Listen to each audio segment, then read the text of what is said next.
Welcome to A Corporate Time with Tom and Dan. I'm Tom. I am Dan.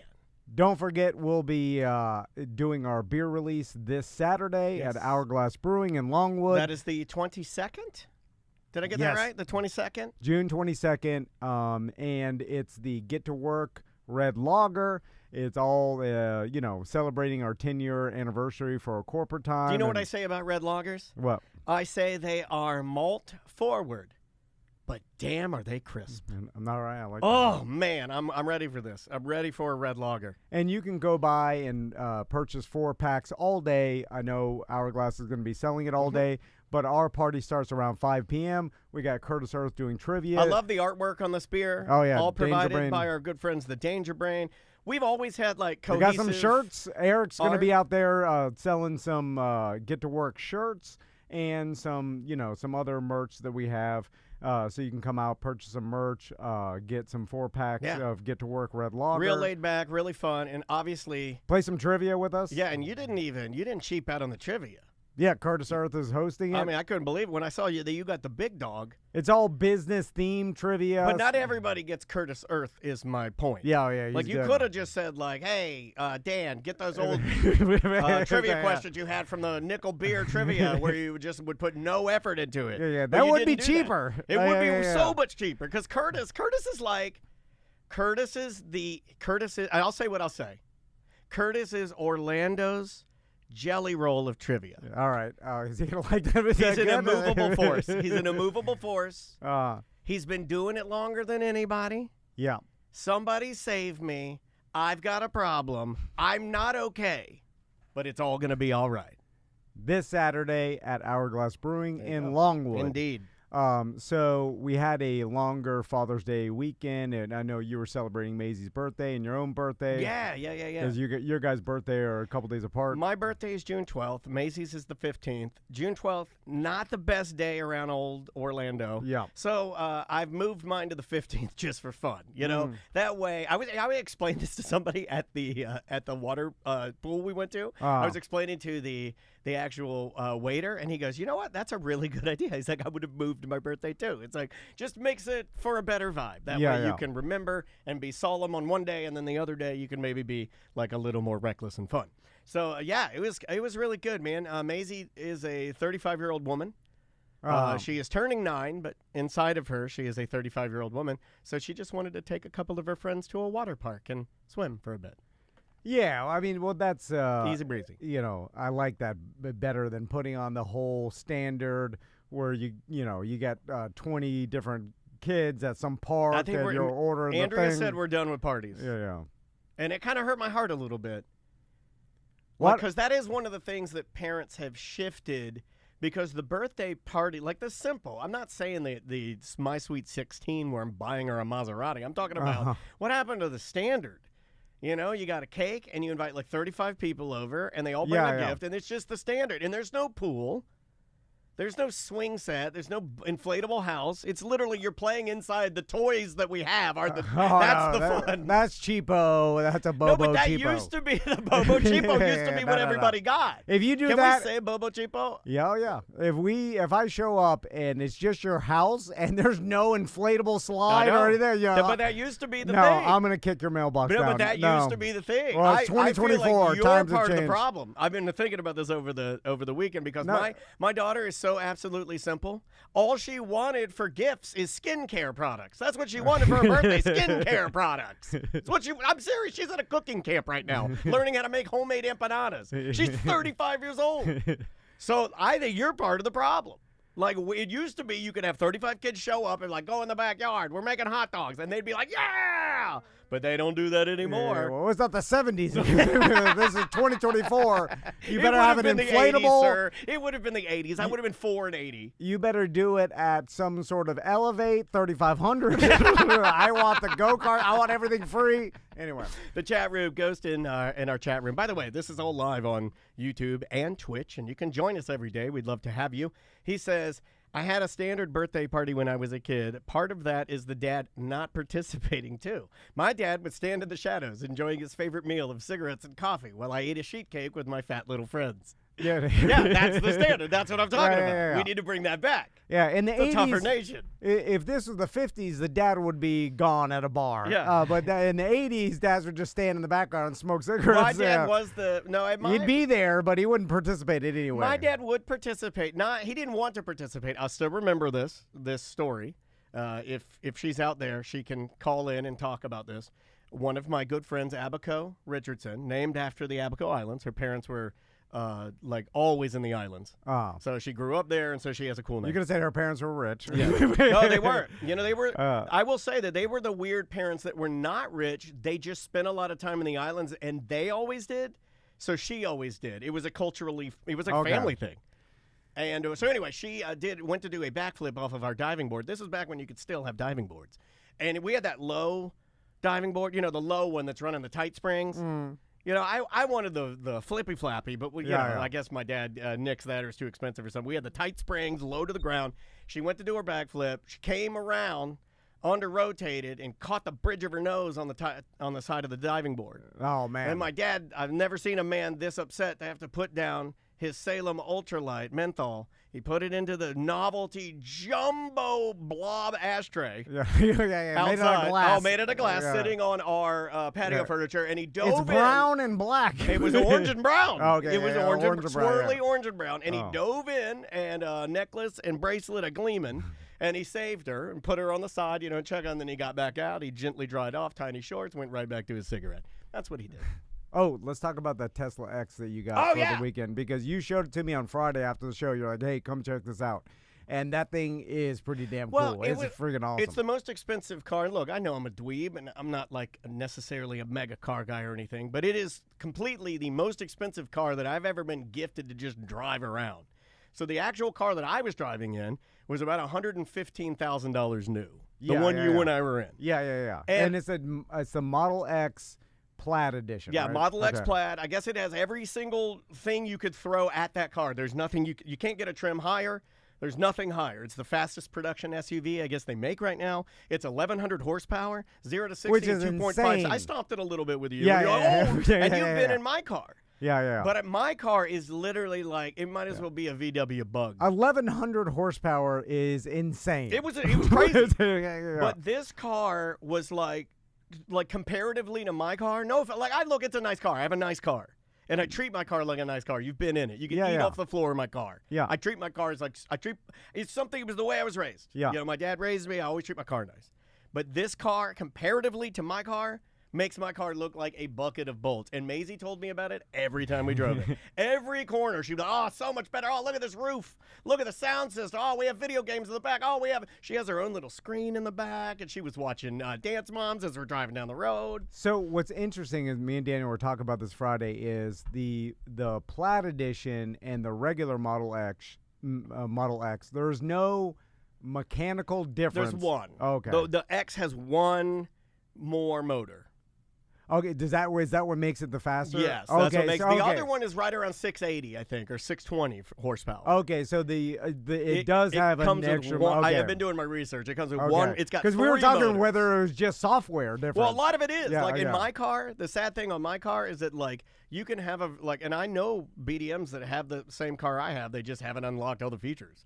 Or they don't pay a monthly to get the full self-driving or something like that. But one of the things that I thought was most interesting, and I wanted to see what you would think about this is, I believe that I've uncovered a socioeconomic problem in those two cars. I think that my car is made for the plebeians, the normal people, the guys, us regular guys. And this luxury vehicle, like when I use full self-driving in both cars, the full self-driving in the Model X is so forgiving, it's rich people forgiving. It's like, no, you spent $110K. Go ahead, do whatever you want. But in my car, if you take one eyeball off the road, it's like, it goes crazy. So in the self-driving mode, you were telling me this morning that if you look around the car or keep your eyes off the road, it'll start beeping at you. Yes. And in this Model X, that you could do whatever you want. It gave me a rich person's pass, I felt like. It gave well, that may be part of the upgraded software. It's like you could do more. Now, that car is like 1 year newer than my car, but it's like $70,000 more than my car, let's say. And that car, but it just felt like I I could be driving that car down, this Model X. I could be driving it down I-4, looking in the back, getting stuff out of the back, and it would do nothing. In my car, I swear to you, if you just turn to like the left to look at it, it'll like eyes on the road. Eyes on the road, like it knows. I wonder if did you look that up too, where it's like that is a part of the extra feature of the more expensive car? Is that it I allows didn't you because more I wanted leeway? to test my harebrained theory first. See what I'm saying? Like I wanted to throw it out there before everybody started like looking it up. Okay. I just thought of it, and I ran my theory by Andrea, and I was like, I believe that they are rewarding people, the Tesla Corporation. I'm not saying this is a good thing, by the way, and I'm not a fanboy. I'm just saying that I think if you spend more money and you have a Model S or a Model X and you're in that $80,000 to $115,000 for a supercar, for one of their, like not a supercar, but comparatively in their, universe, that they give you more leeway than the 3. Because the 3 is it might as well be the GTI, right? The Volkswagen Rabbit of electric cars. I think it's the most selling. It's the one you see the most of. Okay. Yeah, it's the economy version, right? It doesn't have the air-conditioned seats. It didn't have all the bells and whistles. It doesn't have the gold wing doors. It's really just marine vinyl and a screen. And that's pretty, the panel gaps are weird and everything. It was just like, I thought I uncovered something. I was like, this is why people get mad at big corporations. This is why people get mad at the rich. It feels like... Well, but you're paying for it. I understand, but they don't tell you that. My point is they don't tell you, hey, just so you know, this person that buys this $110,000 vehicle is going to get more, they're going to get more freedoms than you. This is what makes people mad, right? You're paying for it, though. I understand. So you get the upgraded luxury. It very much does seem like they're gifting you more freedom, and that's when people get mad. They're like, I should get the same freedom in my 3 as you do in your X, mother effer. No, they understand if you pay more, you get more luxury. But the freedom should be more. I mean, I get the leather, I get the blow-in of the seats and all of that. I get the premium radio, more speakers, better tires, better wheels. Well, it's more of a luxury that you can take your eyes off the road and self-driving, and you're paying for that. I think that's. But they should then they should give me the option of paying a little bit more so I can have it in a more budget version of the car. Yeah, I don't know how that works with. Because that's what it seems like. I even asked Andrea as she was driving with me. I was like, "Does this seem like this car, like allows you to do more effing around, so to speak?" And she's like, "Yes, it absolutely does." Yeah, it would make sense that the more expensive car does allow you to have more luxury. It was great, though. It was a good vehicle. I do have one funny story about it because I was using it in full self-driving. Yeah. And I almost bought this car because we were coming around over by International Drive, and it gets a little dicey there, and I had somebody cut me off. Had nothing to do with the vehicle or anything. Yeah. That thing stopped it perfectly. Everybody in there, boop, pulled us over, like let the person go, no problem. Perfect. But it was scary. Because you could feel it, like using the regenerative, the magnets in there, like slowing it down, and you could also feel the brakes catching. And I was like, I hope this works, because it was going to do it better than I was. Like I was paying attention and stopping it, and then it took over for me. Yeah. It was like, no, I got this. Well, guess what? Robots are better than humans. I know, but people get mad when you say that. People, because you're blanket statementing. That's a true blanket statement. Yeah. I'm just saying, tell me you could write a song better than AI in 12 seconds and produce it. You cannot. Or make a logo or make art or anything. It can do it better than we can. It can drive better than us. It could do everything better than us. I mean, I like the combination. I'll go with that. My statement is I prefer the monitoring it because there are some things that are weird. But I enjoyed it. It's a great vehicle. It's really, really cool. Would I buy one? So when are you going to buy one? I'm not. No, way too expensive, dude. That is, and it's unnecessary. It's like for 3 people, you need a... In 1 year, Daniel will have one. I won't. Yeah, I bet he will. No. It's way too expensive, dude. What do you think my car's worth right now? You start looking at it, you're like, well, I got to treat myself. No, but my car is in perfect condition, and what do you think it's worth? I don't know. What did it cost? It cost right over $48,000. Okay. Yeah, I mean, you got no miles on it. 30,000. It's only worth $30,000 right now. Okay, so with 11,000 miles on it, it's fine. I'm fine with what I got. It just loses. It depreciates fast. I wonder if that's to do with the batteries or something. Nobody wants them. Nobody wants these EVs, man. Like you can't. There are They seem pictures. pretty popular. You see a lot of them around here, but I don't know if the rest of we're kind of living in that in Baldwin Park.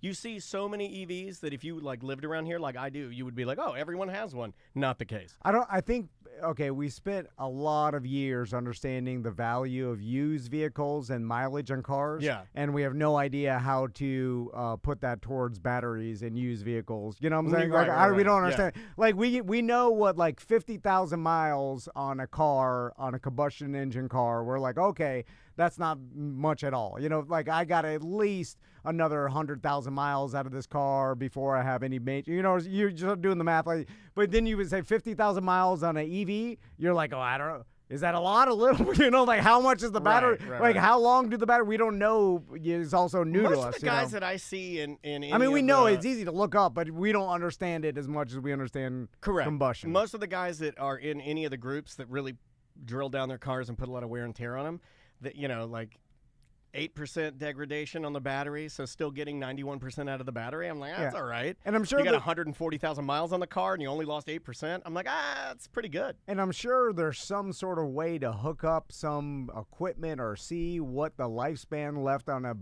used electric vehicle. Yeah, they kind of show you. Yeah, there's diagnostics. It probably on there. shows you on the car. Yeah, how much. Yeah. So like, but I don't think the general public trusts it. It's too complicated. Yeah. Like you look at it, you're like, it's new to us. Mess with that. Just put the gas in it and let me get down the road. Or you know what I'm saying? But I think that's why people are buying brand new electric vehicles as opposed to like the resale market's not out there yet. Right. You know, which you think it would be because if you want to buy a Tesla, you're going to get way better value used. Now would be the time to get one though. I mean, like you can literally get a new long range Tesla in decent shape for I'd say between $25,000 and $28,000. Yeah, that's why when people go, oh, that's a fancy car. It's not. It's not. I mean, have you priced vehicles? I think the median number for a brand new vehicle is $46,000. That's the middle. Honda Accord, like a 3-year-old Honda Accord. Cars. Ever since COVID, it got crazy. Anyway, so we Crystal planned this trip up to. Hey, dude, can we talk about like the air right now? Has it gotten hot again? Dude, I'm literally, I didn't want to say anything because we have guests in the lobby that we're going to get to in the next segment, but I think it's dead. I was sitting here and my whole lap is a puddle. I'm sweating like a madman. Yeah, I turned it up because I was freezing in the office this morning. I get it. I just wanted to, but did it finally die? Because it started to get and we've all been there when you're in your home and you're like, that's weird. It's a little hot in here, but because you can feel it. It gets damp. It's getting damp in here. By the way, I sent our landlord the bill from American Air and Heat for the repair because for whatever the heating. He's not American. Why'd you send him? It's a joke. That's a joke. That's a joke. How about joking around? Hey. You have Middle Eastern Air and Heat. Yeah. Anyway, so apparently the heat coil came on at the same time, so it was heating and cooling for years. For every time we turned it on, it's been like that forever. And then I sent him the thing. He's like, you're in charge of the repair bills. He did say that. And then I'm like, hold on. He did say that. And then he shut his email down. Then he shut his email down. I'm like, then I started trying to scroll through our lease, and I'm like, what? I'm like, I never even read it. We've been here for 8.5 years. I've never even read the whole thing. Anyway. Yeah. I don't know. Yeah, there's nothing can be done. I looked at it. It's so old and photocopied, I can't even read the fine print. So Crystal planned this Father's Day trip up to this island called Drayton Island on Lake George, right? So it's north of Lake George. You guys like to go and stay in small areas where you're the only one on the island. I've noticed. You did this in Hawaii, right? Like, it's not for paranoid people. Like our trips, because we're on this, and then the homeowner, I didn't do anything. I just showed up, and he's like, "There's no one on this island. No one can get here, even an emergency vehicle. No one can leave. You can't even leave." Yeah. And then he's like, no reason to lock the doors. This place is total. There's no one on the island except for us. If you feel somebody playing with their boobs at night, it's not me. And then we just walked out. We were going for walks in the middle by ourselves. Yeah. Anyway. There's an old man naked on the island running around. So we took the boat. We keep our boat in Boat Tree Marina in Sanford, right near Lake Monroe. And then we just took it north. Home of Cabana Live and Super Dave with a Bikini Blast-Off party. And so we we took the boat up, and then I kind of did research. I looked, like how long is like 2 hours ish. That sounds like you did research. That's all the research I do. That's how scientists do it. And so I haven't been. So our plan was to drive up there, get to Lake George, then go to the Glen. Silver Glen the first day. Finally gonna swing in front of your boys. And then go up to Drayton Island. This is the first day and Saturday, right after the show. So we go up there. Me and your dad are gonna go downstairs and play Xbox with these guys. And I haven't been to the Glen in 15 years, right? It's Silver Glen. It's in Ocala. It's off Lake George. It's for those who don't know, it's a very popular boating party area. Mm-hmm. Or in the past, back in 15 years ago, Daniel's been with me many times. And my old mildew boat, 16-foot mildew boat, hell yeah. Or was it 18 or whatever, small one. We went out there, and you were only allowed to party at the lake. Like at the mouth of the Glen on Lake George. But that was before we took our country back. So, and back then, 15 years ago, it was like well known that like you can't bring alcohol in the Glen. Yeah. Like they'll bust you. In trouble. Yeah. Like they'll search boats. There's always cops But we there. had nothing to do then. There was no pandemic. There was no divisiveness. We needed the old cops and robbers. We're like, this is like 2009, 2008. I'd say a little before that. Pre-2010. So and back then there was only big houseboats in the Glen because you could just party inside and they usually and they still do party on the inside, party on the outside. Bring big houseboats there. But anyway, so that was and everybody used to just pile boat to boat in the actual Lake George and outside the Glen and have disgusting river sex with each other. Yeah, that's what they did. And so I was expecting I know it's Father's Day weekend. Were I was like, it's going to be packed. You're going to see some heinies. Well, so did you tell the boys? Did you prep them for like what they might see? Everybody was telling me it's a different Glen now. They're like, it's not the same as it used to be, and I'm like, oh, what does that mean? That's Make America Great Again. I know. I've seen it. I've heard that. Yeah. Well, first I've heard people yelling that. Well, I don't know a thing. If anybody understands how time works and how things nothing's the same as it used to be. I know. Even this show. Look at the mirror. You're like you're not the same as you used to be 15 years. Everything gets worse. Nothing gets better. Everything is slowly dying. Okay. Just like you and me. This sounds like a fun vacation. Is this what you told the boys? No. So, so I'm not really like I don't know what to expect. Anyway, so we get to the mouth first. Actually, is this the photo that I saw that your wife posted, where it just looks like you're at a concert? I mean, well, I'll tell you, before we get there. It looks like you're at Jason Aldean's Rock America concert. So as soon as we get to Lake George, I remember there's these big wooden gates at Lake George, like coming out Keep of. the riffraff. They're on the side. They're just basically like on channel gates. People used to park their boats on the side of those gates. No, you're thinking. I'm thinking outside of it, not inside. This is at the mouth of Lake George, right up the St. John's River. And there's like chat room says those are to keep out the white walkers. Oh god. And so I haven't done this boat trip in 15 years. So, but I'm loosely remembering. Well, I mean, what is there to do? You just go through the gates. Well, right? yeah. Well, you go through the gates, you hang left. The Glen is over there on the side on the left. Like it's a while out.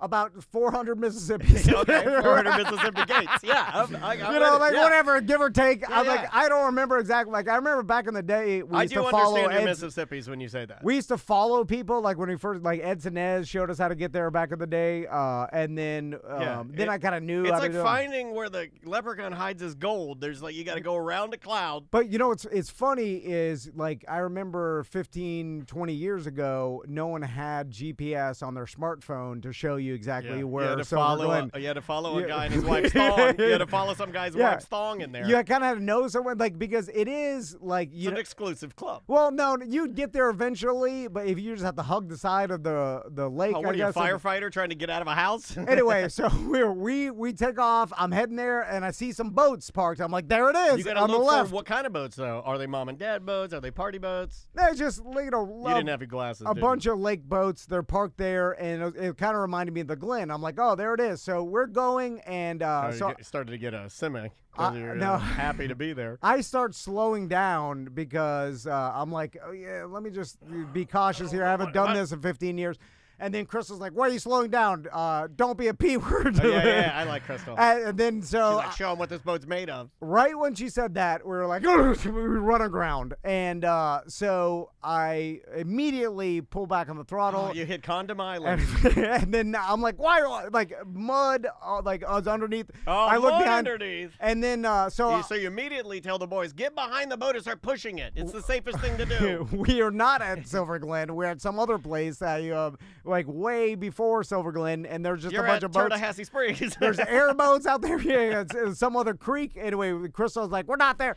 Anyway, so we get to the Glen, and there's no boats out front. And so I'm like, this is weird. But like 15 you're years falling for the trap. Well, speed trap. 15 years ago, there used to be everybody used to party at the mouth of the lake or the Glen, right? Because that's where there's no alcohol inside. No alcohol inside. So I'm like, maybe the people are saying it's not how it used to be because no one goes there But as meanwhile, much you're anymore. putting slowly in the sun, melting your family, right? No.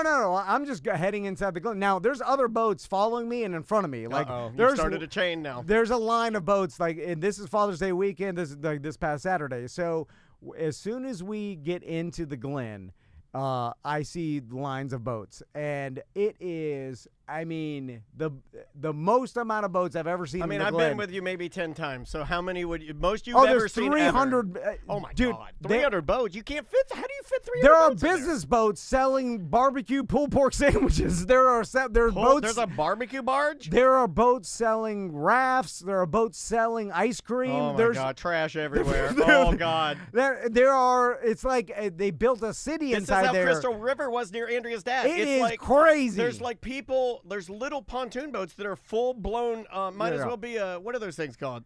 Might as well be like it's like Red Panda Noodle pulls up. They're like doing a hibachi there. And that whole no drinking in the Glen, that's out the window there. So what happened? We go in there. What happened with the no drinking in the Glen? What happened with that? Oh, I didn't even see one cop. I think the cops gave up. We we won. Like a war on drugs. They gave up on that too. We're like the rednecks and the Puerto Ricans teamed up and took over the Glen. We're gonna take our land back. That was more Mexican. And they forced the cops out, and they brought in the pulled pork sandwiches, and it is a free for all. Well, they brought their strings together because if you got the rednecks, then you got the sassy mamas and the food. You got the Puerto Ricans. You got food and the noise. You got the music. I think that back in the day, 20 years ago, only the rednecks were like, we're gonna abide by the rules. No, we gotta get with our friends the Puerto Ricans. We're like, we'll get these cops out of here. And the Puerto Ricans like, these rules are loose. If we can overtake them, like if we combine our the forces. power of the masses, if we team up, we'll just all go in the Glen and do whatever we want.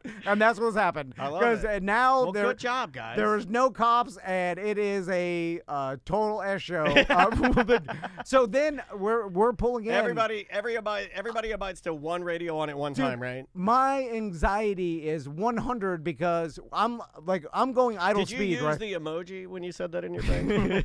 I'm going idle speed, but I'm trying. There are boats. There are 3 rows of boats, one on the right side, one in the middle, one on the left side, and basically they're all sticking out in the channel. People are in the channel partying, like playing volleyball or whatever. You're ready to chop some thighs. So because of the way the current's pushing outward, like I can't really, I have to stay in at least idle speed to have any turning ability. As soon as I come off idle speed, then all of a sudden I start going sideways. You have to turn it off, raise your motor, and then go back to wood. You have to go back to wood. Like I was like, I just need to jump off my boat and then walk it in because there's so many people. Like, but like a horse, you're walking like a cowboy walking his horse. And then I'm like, there are kids playing. I'm like, oh my God. Yeah, I would probably have told you. Well, would I have said like, hey, dude, this is real sketch? Like I'm going through just a sea of people and my motor. I'm looking back. I'm like, watch out! There's a motor back there.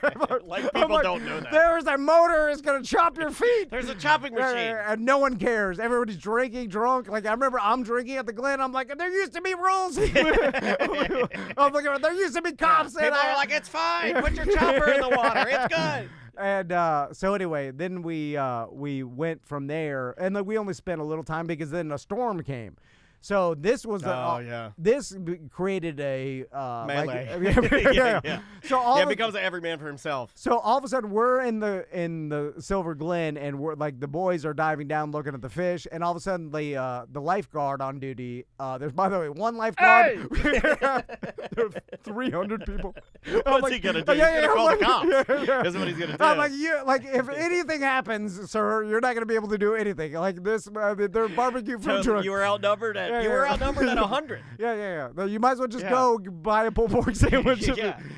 So anyway, so he starts blowing his whistle. He's like, "Storm's coming!" No, he didn't. Yeah. He blew his whistle. Storm's coming. Yeah, he's like, what does that even mean? That's not his job, is it? He's like, lightning 5 miles away. He's like, get out. So he starts screaming, get out. So everybody just starts running out. Storms are coming. And then I'm like, oh my God. And then I'm like, boys, get on the boat. I'm like, we have to get out of here. Meanwhile, they're low key. They're not looking at fish. They're low key looking at booties in the water with their goggles on. I know what they're doing. No, they're not at that age. Tommy's a real man. So quiet real man. So anyway, he's blowing his whistle. He's like, "Get out, everybody, get out!" Oh, what is Crystal saying? So Crystal's like, she's like, "Everybody's gonna be getting. It's gonna be a. Well, it's gonna be hard to get out of there. Yeah. You're gonna have to do what you did for the triathlon and kind of hold back. And let all the jet skis and the ginormous party boats get the hell out of there. But then I told Crystal, I'm like, but then other people are gonna do what we're thinking. Oh, you're gonna try and get the jump? Yeah, I'm like, whatever we're thinking, we're the average Joe. I think like average Joe. Okay. Yeah, so I'm like, so whatever I'm thinking, I'm like, well, everybody else is thinking that. I got to do opposite and George Costanzo what I'm thinking because... George Costanzo. Anyway, so we go back to the boat, we get out, and then everybody's trying to leave at the same time. So it's... But you got a pretty fast boat. No, but you have to idle out to Lake George now. You know how people do like when they're in a traffic jam and they get tired of it? There's hundreds of boats trying to leave at the same time, so we're just... Is everybody being cool? Yeah, everybody's cool. For the most part. Yeah, right? And I'll tell you a different experience because we went back on Monday and it was beautiful. It was like the old Glen. Like there was nobody. Like there was probably the old Glen. Not supposed to say things like that. 30 boats there and everybody was chill. And so I'm like, if I'm ever going back here and just go back on a weekday because it's nice on a weekday. But anyway, so we leave. We get out there. It's fine. And we get on Lake George. And Lake George... I forgot how nasty it gets, and everybody told me they're like, "Watch out, Lake North." Yo, it's gigantic. I think that's what. Like you can't see, you could barely see the other side. And it's huge. That's the difference, right? Yeah. Is it's a sizable body of water. So the storm's rolling in, and it's sucking all the air across Lake George, and it's creating whitecaps. You know, so like, and then also going back to not preparing. Like I imagine other captains like look at some sort of charts. I laugh when you say captain. I mean, like captain, come on, you gotta be up in the air if you're a captain. Boat owners. Yeah, boat owner. Yeah. Enthusiast. If they're like taking their family on a trip to like across, I've never been to the north side of Lake George. Well, let me ask you a serious question that these qualified captains like to say. Yeah. If before you go to, let's say, Miami, do you check your tires? No, nobody does. So don't even give me that. Don't even give me that. None of you do it. So don't sit there and act, I check my flare gun to make sure I check the bumper. You're going to check to make sure you got flotation devices, and that's about it. Oh, I don't check that. But I mean, they're always moldy down there. Right, I've never moved them. People, I'm just trying to do reality. My dad, he like what? We need 4, 5. He put 5 in there, and he never got them again. They were like, they're in there. Yeah. If we need them, they're in there. Oh yeah, I've never checked if they work. Correct. I never checked my fire extinguisher. I don't think for a second that these qualified captain guys, like before they go on a trip, like I don't think they do that. But I didn't even look like I was like, can you just go straight across Lake George, or do you have to stay in kind of the like channel? Around it? Well, I because I don't know. Like you could do anything you want. It just depends on. Well, you know, I would say that the fastest way is just to gun it straight across the lake. Well, that's what I did. Now, but the whole time, and it's going back to being crazy paranoid. The whole time, I got my whole family. It's white cap. We're pounding the bottom of the boat. Are you dressed like a captain? No. Are you sober? I mean, yeah. Yeah. You're not supposed to answer like Little John. Are you sober? Yeah. I'm Florida sober. Okay, Everybody understands. I know what that means. I'm intoxicant. No. No. That's Florida sober. California sober's weed. No, I am perfectly fine to drive my boat in a giant lake. I'm not threading the needle or I'm just going forward in a giant, I don't know how many miles across Lake George. 30 miles. I don't know. Anyway, so I'm hauling ass and it's pounding the boat, and there's a storm behind it. So You're trying to race a storm. Yeah, because this Isn't that exciting? Well, yeah, it's exciting, but also nerve-wracking because it takes about 40 minutes to cross it, and we're pounding the front of the boat, and then I'm yelling at Crystal. It's also raining, and it's windy, and the boys are having a good time because they're like riding the bow, this is where the qualified captain would be like, these boys are on the bow with no life vest. And so I'm telling Crystal, I'm like, look up on Reddit, this in the boat. Look up on Reddit. I'm like, whether or not the election was stolen. Look that up for me. Is that what you said? I'm like, look up. Can you cross? Is there any? Look up if he goes to jail, if he can still be our president. I'm like, is there any like float or like underwater obstructions or obstacles in Lake George that are like that any boater should worry about? So she's like googling old that. Crash and Rock. Yeah. Like I don't think. Because like the Lake George Crash and Rock. Because here in my mind is what's going to happen. So I'm hauling ass. We're trying to outrun the storm, and then all of a sudden I hit. And it rips the transom off, like the bottom part of my motor, off the back of my boat. And then now we're riding out a storm in the middle of Lake George, floating, waiting for sea tow, and my family's crying. Like that guy that was our qualified captain that was just standing on the boat, and they were like, you want a water? And he's like, I'm good. He's like, I don't want your water. And they're like, can you give me a ride? He's like, no, I cannot give you a ride because you might kill me. He's like, well, then I'm good. I saw that. Take your water and shove it. I don't want your damn water. And he's just standing on the top of I like that. And then they go back to him. They're like, you want another water? He's like, no, I said I'm good. So in my mind, the whole time that I'm driving my family across Lake George, I'm thinking when I eventually hit some sunken barge that everybody knows about it but me, crash and rock. Crash and rock that's in the middle of Lake George, and then it rips my transom off. We eventually flip, and I'm standing on the upside down on my boat with my family. And I go, you want a water? Like, I don't want it. I can imagine the cops telling me, why you don't know about Crash and Rock? Or why didn't you look on Reddit? Like, everybody knows. Hold on, you just came across Lake George without even researching anything online? And then I'm like, I'm sorry, I don't research. I probably would have done this one too, because again, you're just trying to outrun a There'll storm. be What signs. are you supposed to do? Well, I imagine if there's Crash and Rock or anything submerged, that there'll be signs. Although Crystal did say, she's like, it says on she looked on Google, they're like, there's a bunch of piles everywhere. Piles? And I'm like, what do you mean piles? She's like, I don't know. It just says, watch out for the piles. That's hemorrhoids. We learned that last Friday. And I'm like, the piles? And then the whole time I'm like, oh my God. You reach your back, checking your hemorrhoids, and like, they seem okay. I'm looking, and then every once in a while, there's like a bunch of crab traps everywhere, and I'm like, get your stinking crab traps out of here. If you want crabs, go to the ocean, you idiot. I'm like, are those pile buoys? Because I'm like dodging them, going around them. I'm like, is that marking the piles? I'm like, I don't know. No one knows. I'm sure all of this can be easily searched online before you took a trip, but no. I'll just do it blind. I feel like, isn't it just red and green? Orange and green? Yeah, that's what mostly, And you just stay to what? I figured they dummy-proof it nowadays. Like, it's 2024. They're putting some markers if there's piles. There's too many idiots out there that they're not letting anybody just run into a bunch of random piles. Although we did run aground a couple times going into the Airbnb we stayed at, because there's like... You chop it up good. Apparently there's this old hotel like on Drayton Island back in like 1870-something. It was like ferry boats would come down, and they built like an expensive resort on Drayton Island for people to stop on the way from Jacksonville down to Sanford. That would make sense. Because Sanford would have been original Orlando. Yeah. So then the ferry boats used to stop at this resort. They built it in like 1870s, and 3 years. Love that stuff. 3 years later, burned down. The whole resort. Fire was it, man. Like, and they used to have like a boathouse apparently, like where this Airbnb was at, and that is just it's the ruins of it, but it's all underwater in front of the area. When you close your eyes at night, could you hear the screams of the souls of all the atrocities on the island? Yeah, and then the house we stayed at was like an old cookhouse for the original house, and it was like built in the 1890s. It was super cool. Like Sounds awesome, dude. It's just a 1-bedroom. Then I had a loft for the kids. Like, it only slept 4 people, Yeah, it's but tiny. it was perfect. They had pigs and roosters and chickens and a bunch of, like, they could definitely, like, I've seen if a it was lot the end of the world, they're good. Yeah. Until everybody just swims They've over got and kills pigs. you. Yeah, exactly. But it's called Drayton Island Cottage on Instagram if anybody wants Most to. of the time, the pigs are in the Glen. I'm sorry. Dude, then we went back to we went to Salt Springs. Because you said you'd tell people about Salt Springs and then going back to the Glen. Yeah, so Salt Springs we went the next day, and that's more chill. It's less. I mean, there were a lot of boats there, but it's not nothing close to the Glen. Where you guys filmed the crab Yeah, video? yeah, Because yeah. that's the coolest thing I've ever seen in my life. There, I wonder how those blue crab got there. Like, who realized that the water had the right salinity or enough salinity to support the blue crab? I would guess the crabs did.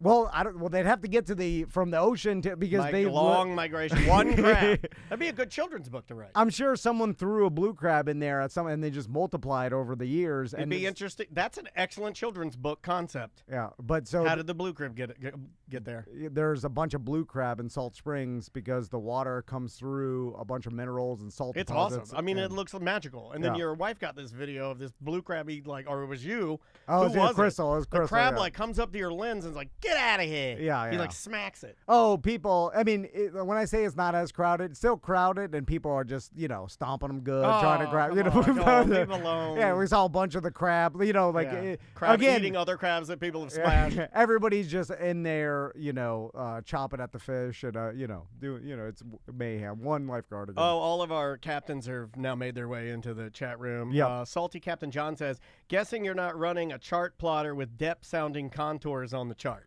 I don't even know what that means. Sounds expensive, though. I don't even have a depth finder on my boat.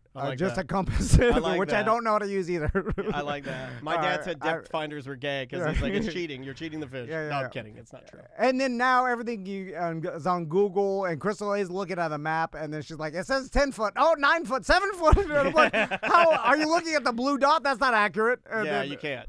Again, it's fine. You could just. The chat room's melting that you don't have a depth finder. They can't believe that. No, you don't need that. I have a small boat. You've never had one on a small boat. I know that I'm too shallow when my motor starts hitting, and then I just trim up. Everybody knows that. You don't need a depth finder. Exactly. I'm not a fisherman. Just like our guest. Yeah. Trim up. Trim up. I'm a pleasure boater. You are indeed. I like pleasure. You're an enthusiast. All right, we'll take a quick break. We'll be back with Killer Beaz. Awesome. Sorry, guys. We went a little long. How you doing? Good to see you guys. Let me save this real fast. Good. It's been a while. That was a great story. We were trying not to laugh loud. Oh, you're fine. Make yourself at home. That would make a great children's book. Like, how did the crab get there, right? Like, it was some redneck. Good to see you, man. Good to see you. I've been great, man. Really good to see you, dude. Been way let me turn your mic on here. No, you're good over. You're not in the what do they even call that? The radiation area. Let me save this here. We have new cameras since you guys have last been here, so we've had to do a little wheeling and dealing and fixing. Yeah, we found that with a lot of guests, and like the lighting is the hardest part to get, and these things are okay, but this one I'd like to mount it so it's not so cumbersome. We'll get there. It's just running out of time, You guys been well? Yes, we have, sir. Awesome. Speaking of running out of time, we still haven't done every single thing we want to do in the world. Oh, yeah. Let's talk about that. It's Tuesday already. I know. Gee. 41. You got a show coming up? Ocala, okay. Friday night at where corporate? The Ocala Civic Theater. Oh, nice. And then Claremont Saturday at the Black Box Theater. Okay.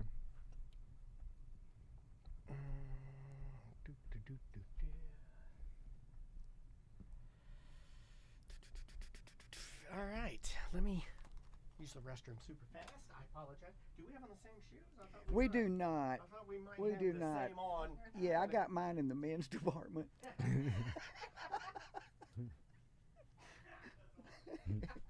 It starts. So, dude, I can't talk about it yet because it hasn't aired, but I just. Well, we are on Twitch right now. Just I am glad you said yeah, that. Yeah. We It's just got to do with Discovery Channel. okay, cool. Yeah, We'll talk as soon as we're not live. Because we record. This is not on the radio, but it's live on Twitch. So but we there's on operatives YouTube. out there. Yeah, they're There are listening to us right operatives now. out Yeah. there. And my contract distinctly says no bragging about stuff you do on Discovery Channel until after we've seen it. That's actually the wording. No, yeah. Big corporate media, they're serious about that shit. They get dude, I know. People get busted every year. And now with social media, it's so easy. Like everybody working on every project, they're posting about what they're doing, but the show is not going to be released for 4 months. So, like everything's so instant now because of social media. So every influencer that's on set wants to post about what they're doing. Right. Yeah. Right, man. For about a show that's not going to come out for 3 months. Yeah. Yeah, I know. Alrighty. Think about how fast, like now with like AI editing and stuff, like that's like shows can be completely edited. Like all of a sudden now you could dump in all the raw footage and AI will edit it in like an hour into different shows and shit. Right. So it's like they're taking the place of a human editor, and now it's probably going to speed up the process a lot. They'll put intros to it, add in the commercial breaks in the right order or whatever, So I'm about to tell our comedian buddy Akeem to do that. Because I think his editor is still out of town. They do it for social media videos. He's been like saying, sorry, all my clip's out because my editor's out of town. I was sitting there thinking about it after you and I talked about it, and like I'm not the biggest fan of it. Obviously, I still like human editors rule, but like if you don't have an editor, you can't afford one or whatever. Yeah, so maybe you could. I don't know. Well, and it kind of depends on the subject matter too. Sure. If it's just here's facts at one time, but if it's an artistic endeavor, you really need someone with an artistic slant that goes, what, this will be more killer than that. I agree. Yeah. Yeah. But those small differences, like what the corporations, whatever the cheapest way is. So if you're a Discovery Channel, you're just like, I will have AI do it, and because AI can do it in 15 minutes, and immediately when you wrap on a shoot, it just goes to AI, and now it has the entire episode done. It's like they're just gonna go with whatever cheapest. It seems like it is going that direction. Or have a human check it at the end or something. I don't know. Plus, there's their emotional wear and tear at Discovery Channel. I know for a fact when they're trying to edit what I do. Yeah. Oh, my gosh. We're going to have to break a little while and come back and get back to him. Would you like to start this one? Where's this going? Tuesday 3. Tuesday 3. All right, buddy. Here we go. In 3, 2. Welcome back to A Corporate Time. We've got Killer Beaz in studio. How you doing, Killer? Hey, y'all. Good to be here, man. This is a hoot. Good to see you, man. So it's been a minute. When's the last time we had you in here? It is a month ago. Was it? No, my God. I remember. But with my memory, I would believe that. Like, if you told me that, I'd be like, really? Oh, my God. I'll have to go back and research that. There was another time, I think last year when you came through town, we were on our cruise or doing something, or, something that we had a... we had something going on, and we were on vacation, I think. Yeah, maybe. I think we were. Or maybe I was at a mountain cabin or something. We did something, and we missed you, and we apologize, and we're glad to see you. I think it was a Lamaze class. It could have been Lamaze. Because y'all were going to start teaching that, remember? Could have been me doing that. Yes, sir. Over at the junior college. Exactly, because it would never be at the normal one, because they won't let us in there. So Killer Beaz is going to be in Ocala on Friday at the Civic Theater, and Claremont on Saturday at the Black Box Theater. You can get your tickets through your website, Killer Beaz. KillerBeaz.com, B-E-A-Z, because we did not know any better. Yeah. My wife asked if that was really your name. Finally, after all of this time, as I was leaving this morning, she's like, is that really his name? I'm like, yeah. It's been that way for, how many years have you been doing comedy now? 42. 42. Oh, my God. 42 years. I never get bored of seeing you go to the Grand Ole Opry. Dude, I do my 23rd appearance July 19th. It's still a big deal to me because, and I'm in my Willie's Roadhouse era right now, Gotcha. where I cannot get enough 80s, classic 70s and 80s some 90s. 90s is great country. Don't get me wrong. I'm not knocking it. But I'm going 60s, 70s, 80s, like older country. And I get into that. And so, like, a lot of the performances that I'm checking out on, like, YouTube and stuff are Grand Ole Opry. So the fact that you've not only been there, but been there in tenure, to me, is a massive deal. It's amazing. That, I would not have dreamed it, but it has absolutely been a hoot. I've done the Opry twice with Jelly Roll. Right. So, Trace Adkins, all those cats, man. And it is so cool. It's the easiest performances that you can do because the audience there wants every word out of everybody's mouth just to score. Because it's a bucket list thing. It's a destination deal for people. They come from all over the freaking world. The Grand Ole Opry House, the one that's up near the Gaylord Hotel property, seats over 4,000 people. Damn. And it goes just straight up in the air. I think there's 3 levels, 2 balconies that go straight up in front of you. And it is a wall of people. And once again, they come from everywhere, and they've spent thousands of dollars to get there. It's a huge deal, and they still play it live, right? On Willie's Roadhouse, the channel that I like. And right. And at night, I think it's Sunday nights. You can listen to it live. If you're an old radio guy, if you like radio like I do, it's right up my alley. Hey, can I hear you on that? This next one I do is a Friday night one, and I think that's one of the TV ones. So Okay. when you do the weekends, I think those are the ones. And it's kind of weird because there's cameramen just all around you, squatted down under you, walking by, and all this kind of stuff. So it's kind of a multitasking thing at first when you pay attention to that. But now, 23 appearances, man. And this is something that's so foreign that I would not have expected. I'm kind of used to doing it. I'm not in a ho-hum used to it, comfortable. But I walk in there, I know the guy, the security, hey, dude, hey, good to see you. Hey, Jim, the guy that checks me in. That's cool. Hey, you got another one of those posters for me? Yeah, I saved one for you. And just all this stuff. So it's really, really cool. And just the fact that people come from everywhere and they want everything out of your mouth to just be great. So it's the easiest gig in the world. And get this, whenever a comic is on there, we get the sweet spot in the second half of the show. They do an intermission halfway through. Okay. And so because it is a broadcast show and they have to hit hard times for breaks, commercial breaks and stuff, they'll put us up. The comics get to go toward the end because I can adjust my set in 30-second increments. Whereas the singers, they have to do their full 3-minute, 40-second song, whatever it is. So I get to go up, man, almost a lot of times right before the headliner. And they'll send me an email. All right, Beaz, be here at so-and-so for call time. You go on stage at so-and-so, and you'll do 12 minutes. Okay, gotcha. 12 minutes on the Opry. Beautiful. I'll get there. They'll come to my dressing room. All right, do 8 minutes. We're running behind.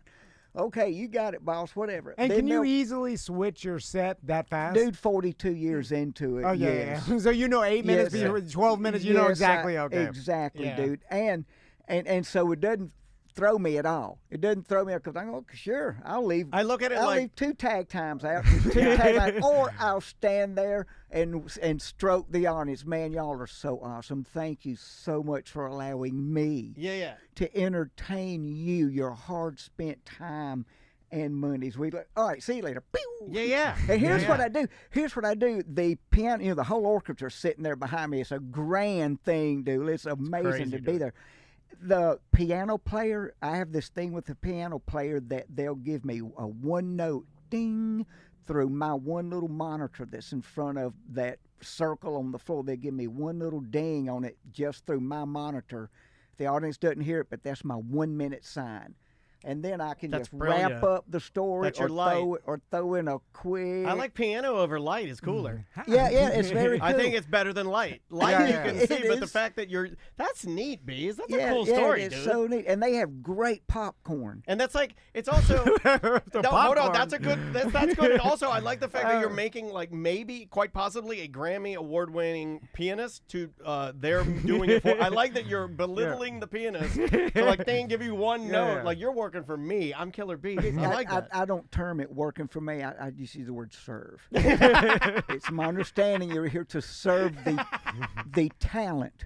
Exactly. Beaz, could you hand me that? Sir, I'm talent. Let's go back to this popcorn. Let's go back. I love popcorn. Oh, are you a popcorn man? Oh yeah, dude. I love it. I make my own. You know, they do popcorns out on the cruise ships a lot of times. They'll do those movies up on Lido Deck. Yeah. When's the last cruise you before the on? pandemic? Right before the pandemic. Okay. Oh, it's been that long. Okay. Yeah, my schedule's been so full, dude. Yeah. So, and it's theaters now. We hardly ever do a comedy club. We do theaters. Nice. You know, it's a bigger deal to people. Sure. And I don't do it for this, but it's twice the money as a comedy club. You get it in one night instead of all week. Yeah. That's gotta be great.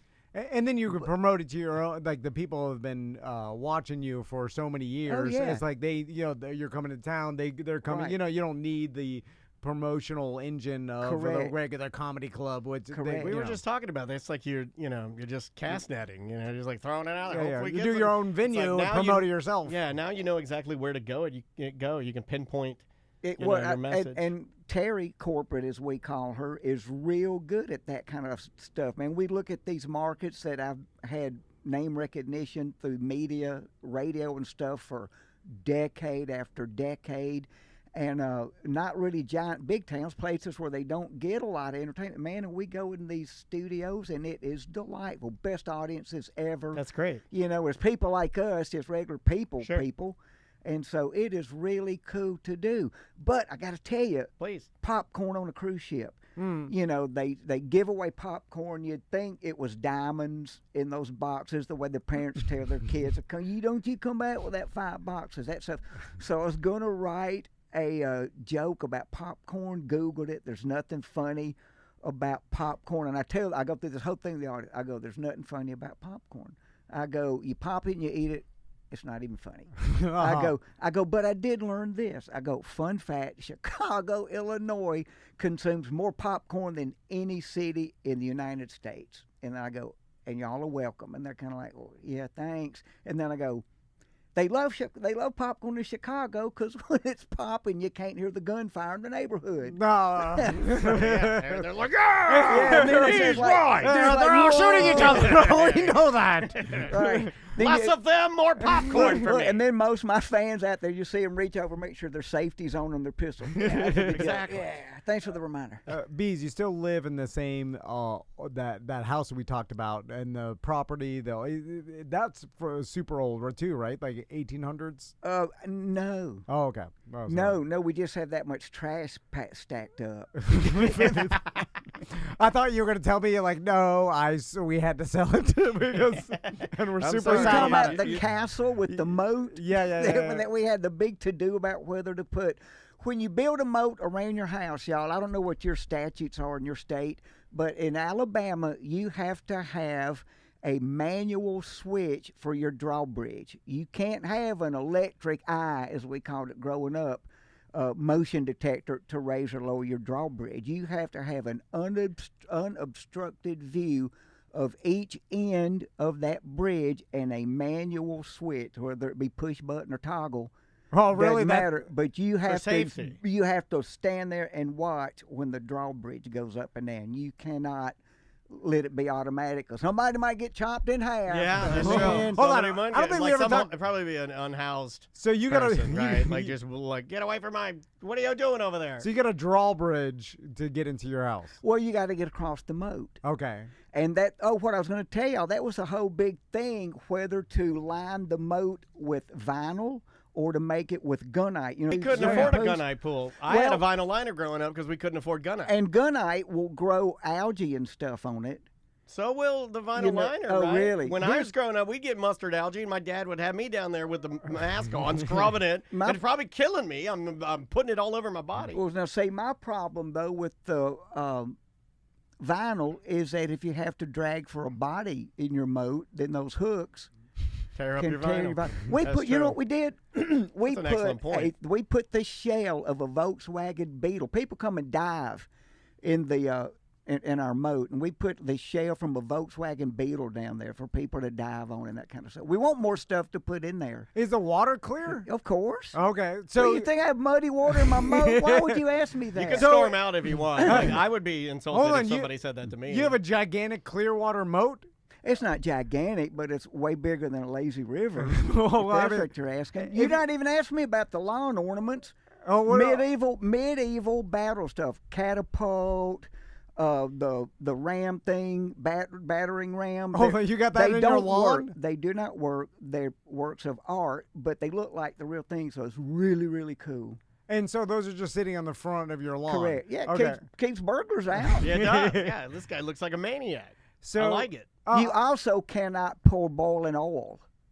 We've always on wanted to your release lawn. the oil. That's always been one of our old jokes, to release the oil. When you just... Yeah, they cut Oh, that out. Yeah. Beaz, I'm curious, like, I'm sure, and this is Alabama, right? Correct. I'm sure there's some local place around where you live where everybody goes, maybe a spring or like It's called the sheriff's department. Yeah. It's called some- called rehab. well, some cool lake hangout, and because I know you were listening to my story about the Silver Glen up here.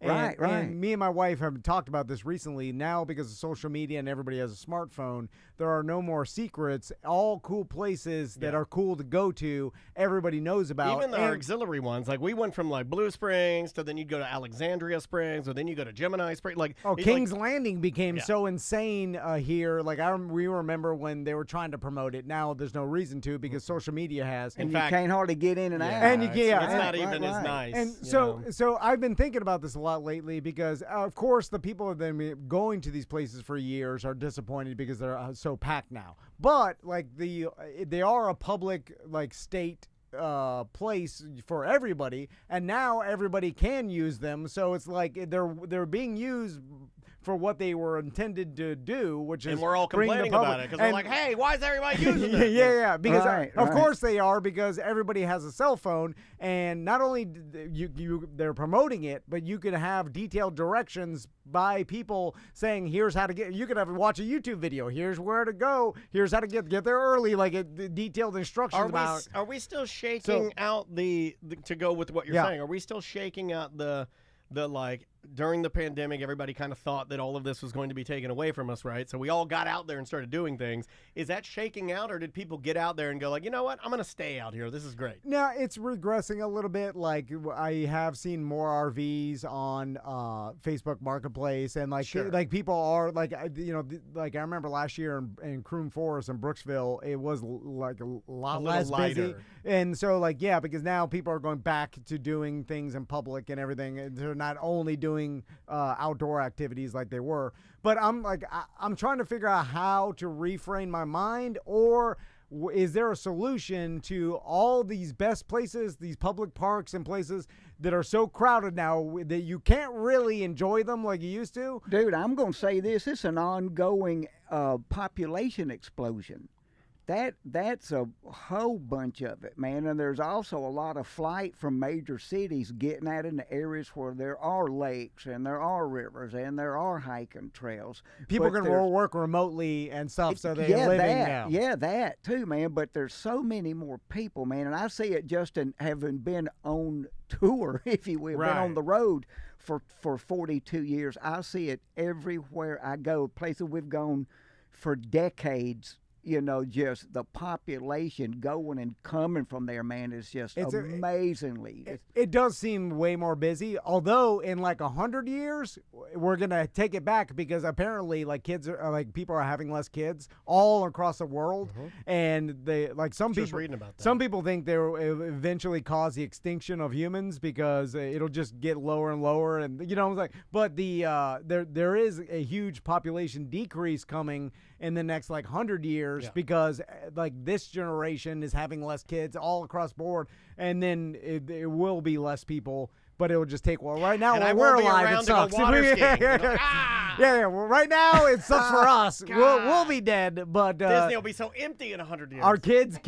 What will people enjoy it. listen to? Yeah, exactly. Oh, they'll be making their own show, whatever you want. Yeah, they yeah. just input into their phone whatever they want to hear. The custom make it for yourself. Our listeners are getting a little effed out of us talking about AI because it's everywhere, and I don't blame them, really. And we talk about that. We try to take it like a little give and take here and there.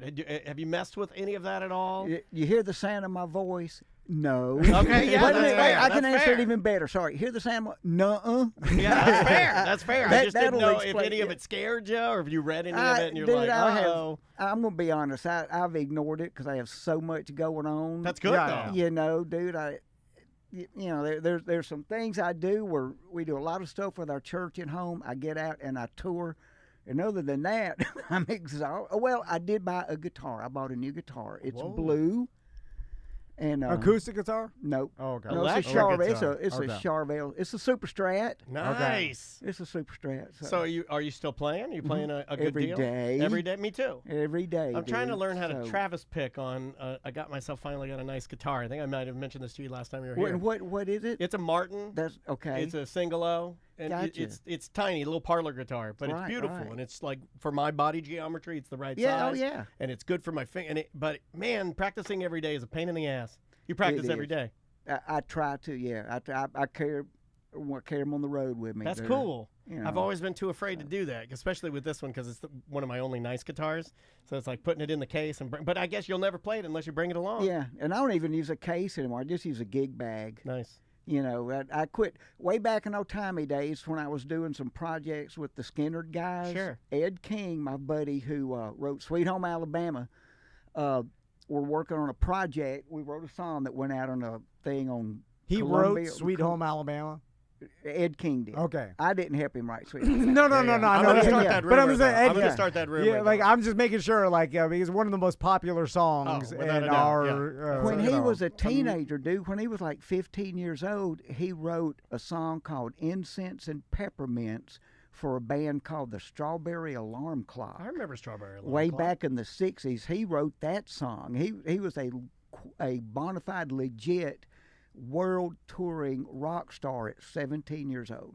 Wow. So this guy was amazing. But anyway, I never forgot what I was going to tell you. It was a Sorry great about story that. Oh, my God. I You had a threw good you off. story. I threw you Oh, off. it was a killer story. We're you were talking doing. about taking guitars along with you, writing songs. Oh, so we were working on this project, and I would show up with my guitar in a case, that hard shell case. He goes, dude, let me tell you what. He goes, when I first signed on and went to work with the Skinner guys on the first day of rehearsal, I had like 3 of my guitars, and I was lugging the cases in. He goes, they all started laughing at me. And they go, dude, use a gig bag. Those zippered up, soft bags that you can put over your shoulder. He goes, because you never take your actual guitar that you play anywhere and just pile it in with a bunch of junk. When you're traveling and you load your vehicle, whatever, that goes on top. And you're not going to throw it places and stuff. But all the other guys made fun about how bulky and hard to carry around separate locking guitar cases are.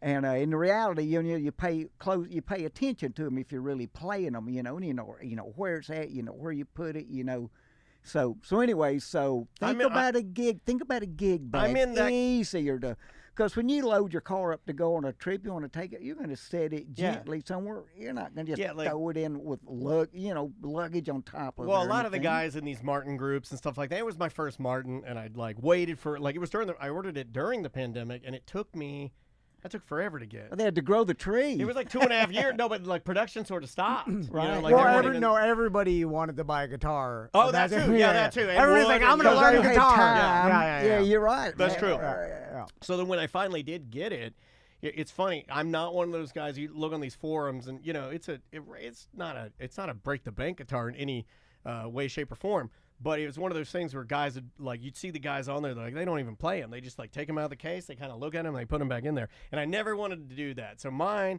it fell over. It got one of my Apple Watch fell off the stand and put a little ding on. I'm just Good. trying to use it. I want to use it. It's That gives it usable, character, It does. dude. It's not destroyed. It's in a nice room and everything. But I do, like I learned a lot from not wanting to be those guys. I'm kind of that way with my things, that way with my car.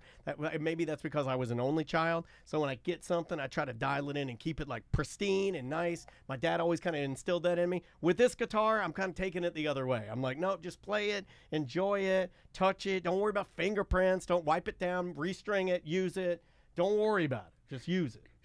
And you want those prints on there.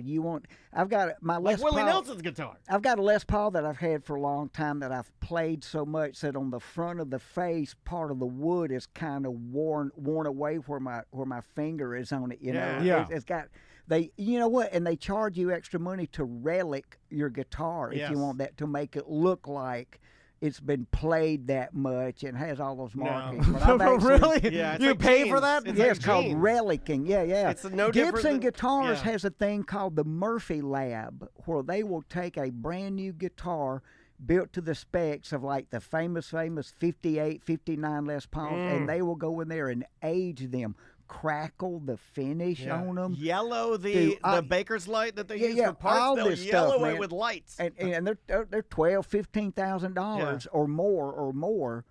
The most That's ridiculous. disgusting guitar that I've Make ever it look seen. like I use it a lot. Right, But right. there's so much excess and weird stuff in guitars. That's why I wanted to bring it up before you got out of here. It's like there's this one guitar that Martin makes. It was to commemorate like 50 years of the Martin guitars, and it's like this weird looking. I think it's a collaboration with a watchmaker. Wow. And it's $100,000, and it is the ugliest, most disgusting guitar you'd ever seen. Like everybody hates it, but it's there. They made it. You can buy it if you want to, and spend $115,000 on an acoustic guitar. Dude, I was backstage at the Opry, and Yes. and Vince Gill was on the show Oh, that God. night, and one of the Vince backup. Gill's one of the greatest guitar players, in my opinion, ever. Yeah. I mean, like country guitarist, that's your guy. And then he's in the Eagles.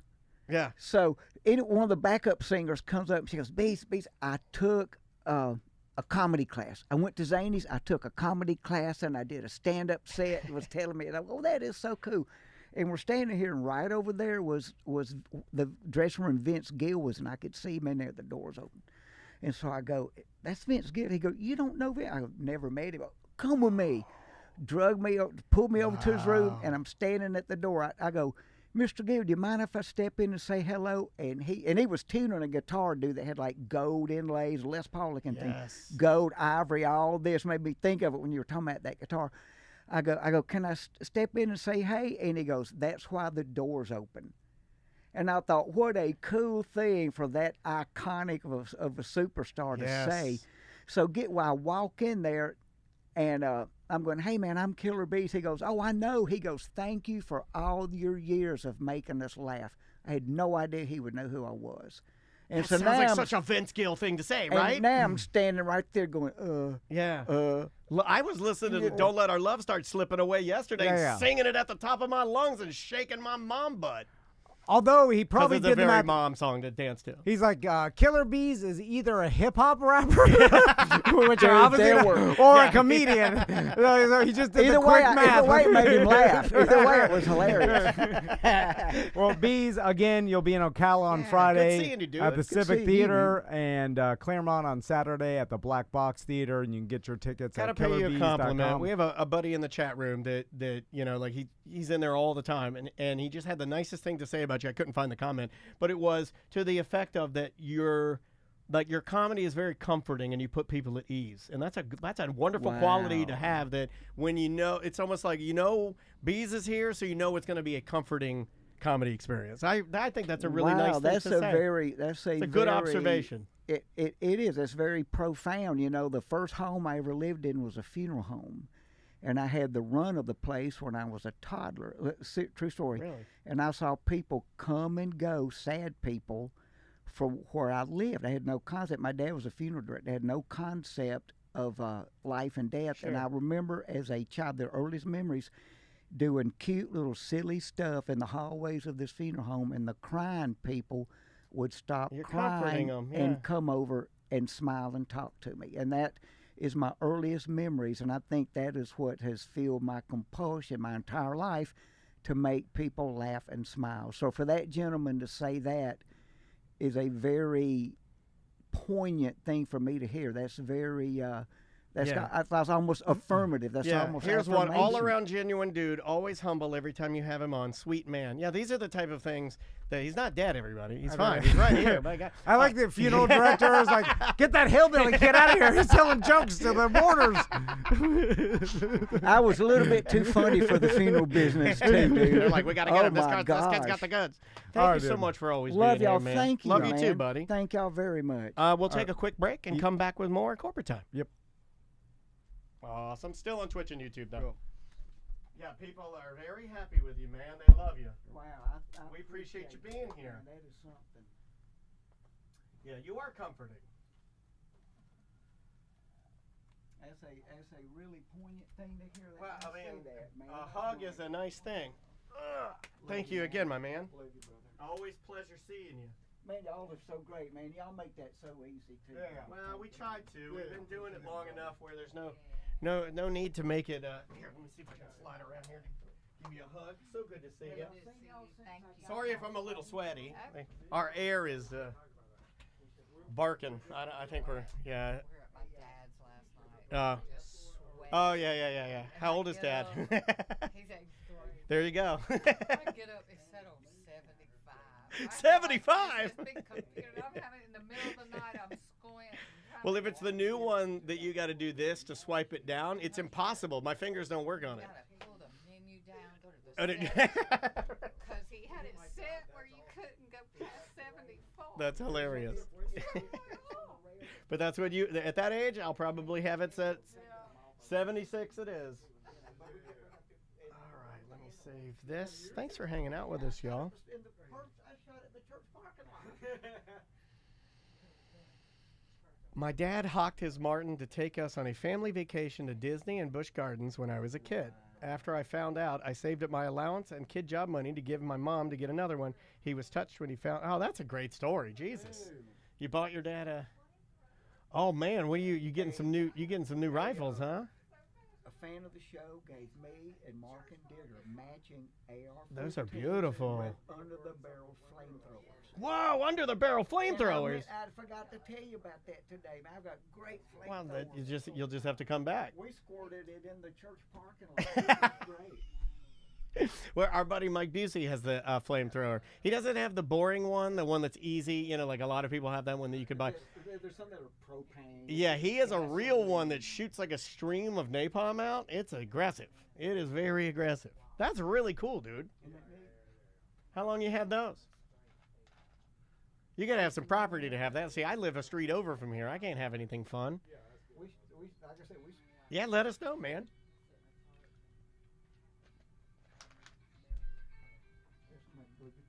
Oh, that's gorgeous.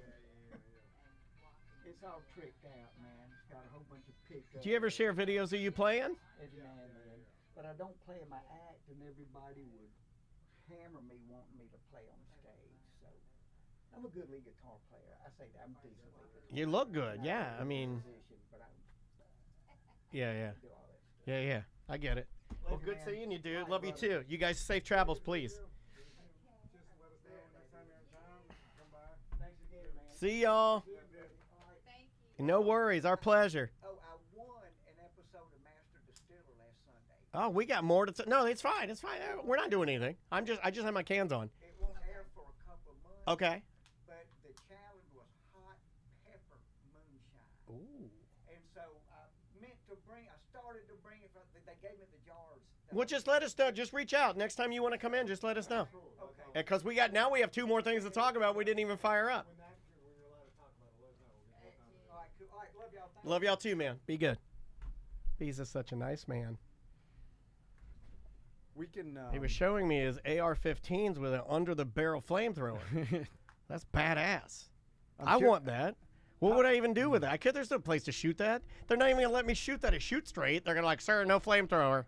Also, on my TikTok every once in a while, like old World War II flamethrower men talk about how they or maybe it's like guys that were in Vietnam with flamethrowers, but I think it was World War II. Anyway, they were talking about how far it shoots and then how like it only has like 7 blasts and then the tank's empty. That's like me. Yeah. I only have about 7 good blasts on me. And they're holding a backpack tank. I know that's 50 years Well, everybody ago. knows you shoot them in the backpack and it blows up the whole squadron. That's how you play video games. You look for the guy with the tank. But that thing at the under, I mean, how much fuel could it even hold? It probably only shoots out 10 foot or something, right? Yeah, I think it's just for it's to keep zombies back while you're yeah, shooting them. it's just like a It's short. a deterrent. Yeah. Anyway, we can go to lunch. We have now. one more to do, right? Yeah, we'll just do it with Kenny when we get back. Okay, sounds great. Guys, we're going to lunch and enjoy yourselves. I'm going to be doing some whatnot.